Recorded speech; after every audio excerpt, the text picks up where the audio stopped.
ABC 10 News at 6 starts now. They say a man tried to snatch their child from their car, but now people are questioning their story. I don't know his intentions. I don't know if he was going to kidnap my kid. I don't know if he was going to hurt him.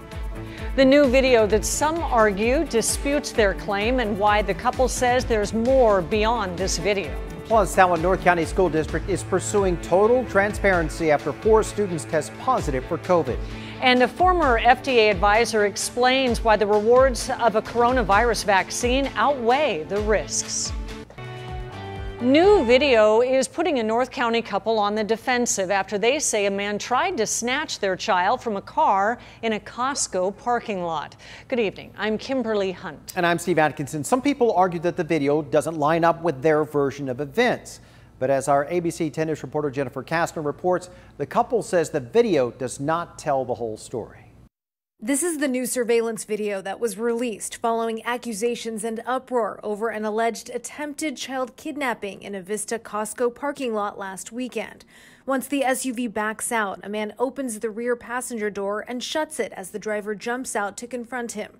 He doesn't appear to reach inside and grab the boy, who his parents say was sitting in the back seat. There's way more to this story, that people don't know. Mother Jennifer Lawson hopped out of the car. She and her fiance are taking heat from the public after describing the encounter differently from what the video reveals. Well, one, we didn't lie. We were told that from everybody who was seeing the incident that he did touch our kid. He did reach his hand in the car. So that's what we went off of. I didn't see because I jumped out of the car as soon as I saw that guy open up the door. Earlier this week, before the video came out, the couple said the man tried to pull their boy out of his car seat. I don't know if he thought he was just going to rip my son out of the car and get away with him. Adam Glavinick was arrested for attempted kidnapping and being under the influence in response to community outrage over him posting bail and getting out of jail the next day. The San Diego County Sheriff's Department published the video in hopes of alleviating concern. Deputies wrote in part, "The Vista Sheriff's Station believes there is no ongoing threat or danger to our community's children related to this incident." When asked if Glavinick should still be charged, this was Lawson's reply. I'm not sure. I don't know his intentions. I don't know if he was going to kidnap my kid. I don't know if he was going to hurt him. All I know is I was terrified and scared for my kid's life, safety, everything. The case has been referred to the DA's office, which is reviewing it. No decision has been made about whether to file charges. Jennifer Kastner, ABC 10 News. Our temperatures are about to warm up this weekend, and now the National Weather Service has issued a fire watch to take effect early Monday. Meteorologist Angelica Campos is joining us now live, tracking this heat headed our way. Angelica.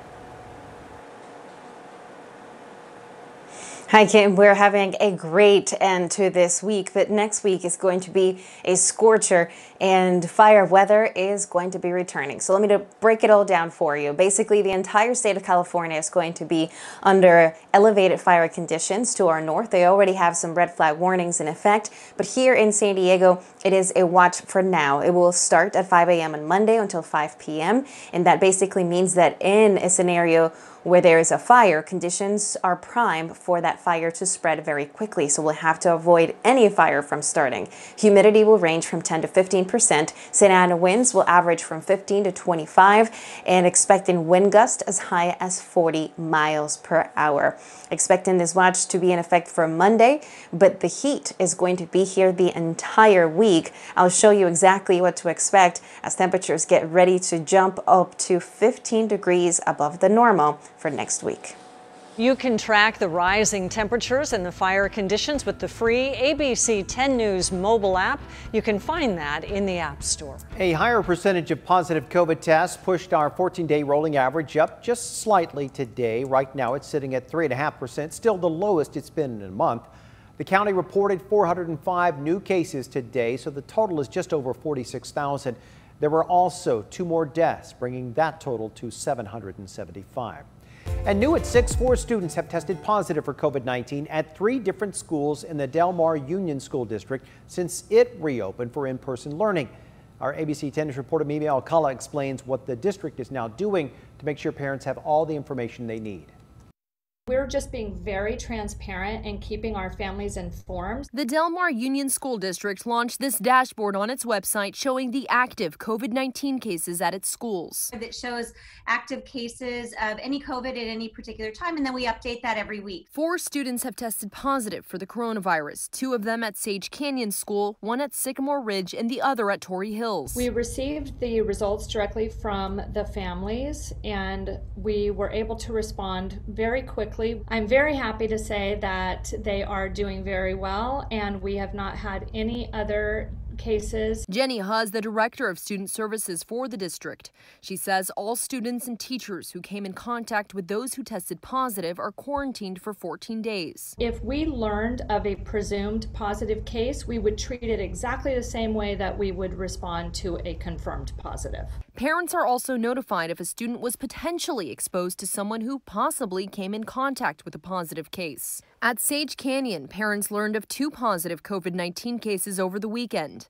By Monday, students in the 2 impacted classrooms were able to transition back to online learning. Superintendent Holly McClurg says the plans the district developed over the summer and put in place to respond to these situations worked as expected. Just to see children not miss a beat with their instruction has been great to see. Now, many parents may still have concerns sending their little ones off to school knowing this could happen at any moment. But McClurg says the district's goal is to work with families to make this transition back to in-person learning go as smoothly as possible.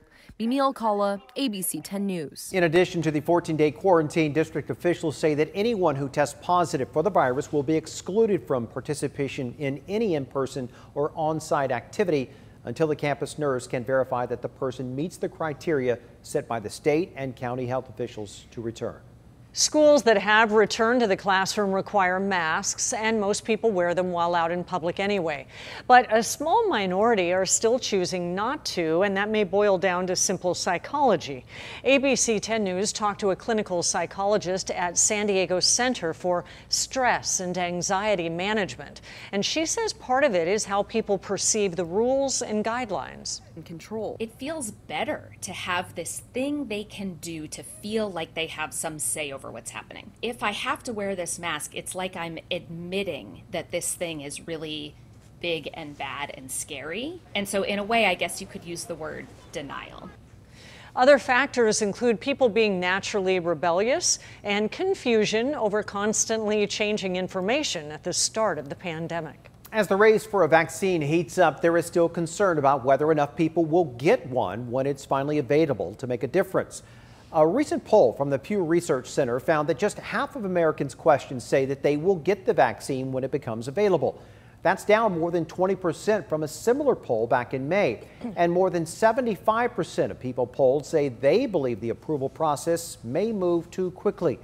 Today, former chair of the FDA Advisory Committee and UC San Diego professor Gary Firestein, he talked to ABC 10 News about the risks and the rewards of a vaccine. If there is perhaps a 1 in 1,000 risk of somebody developing COVID and having a serious complication from that disease, but there is a 1 in 10,000 or 1 in 100,000 risk of having a complication from the vaccine. You have to weigh those against each other. And although there are risks to the vaccine and any medication, the risk of not taking it will almost certainly be greater than the risks of taking it. And when asked if he would get that vaccine, Dr. Firestein said that he was enrolled in one of the vaccine trials happening right now. San Diegans are also gathering for a third night to mourn a Louisville woman shot and killed by police officers as they served a no-knock warrant. This week, Kentucky's Attorney General announced no charges directly connected to Breonna Taylor's death, saying that the officers were returning fire after Taylor's boyfriend shot one of them in the leg. That decision has sparked nationwide protests similar to those that followed George Floyd's killing back in May. Tonight, people are meeting in Escondido to hold a vigil in remembrance of Taylor. Our Anthony Pura joins us live where people are starting to gather right now. Anthony. Steve, organizers arrived a short while ago. They spent the past few minutes here setting up these signs here outside Escondido City Hall. This vigil will be held by the flagpole here. This is being held by a group called North County Equity and Justice Coalition. They are a social justice group here in the North County. The plan for tonight is to light candles in memory of Breonna Taylor. They will also have a sit-in, they say, and then give people space to discuss what happened in that grand jury decision earlier this week. Now, organizers tell me they haven't been able to fully gauge just exactly what kind of turnout they will get tonight. They say there are several events happening around the county for Breonna Taylor, but we will stay out here and bring you more information, watch this for you, and bring you the latest in later editions of 10 News.